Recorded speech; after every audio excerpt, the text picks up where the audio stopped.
Imagine that. Just as black people, we're They very did all they resilient. could. They even took us to good schools. They survived apartheid, and that's another thing that white South Africans don't understand is that they didn't survive a struggle to be where we are right now.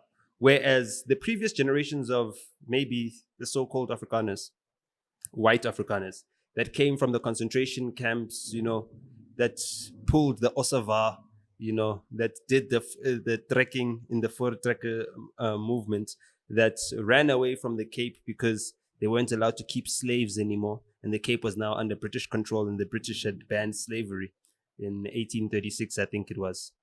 That's the reason why they trekked up. It's because they weren't allowed to have slaves, and they encroached on other people's land, stealing cattle, causing conflicts, displacing people, and they did that until the British then caught up with them, that side where they trekked to, and the British said, no, all of this is ours. The British then fought a war with them, kept them in concentration camps, gave them reparations, even felt sorry for them and said, okay, fine, we'll let you guys find your way in working in leadership and in government. Finally, in 1948, they took ascendancy and they were able to continue that system until 1990, when then the reforms came in before our democratic dispensation commenced on April 27th, 1994.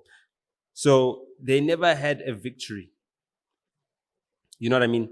Because yes, the war ended, the Boer War ended, but they were still subservient to the British. Yes, they finally gained political power, but before they could get economic power, sanctions came in against South Africa in 1985. You know what I mean? And stopped them.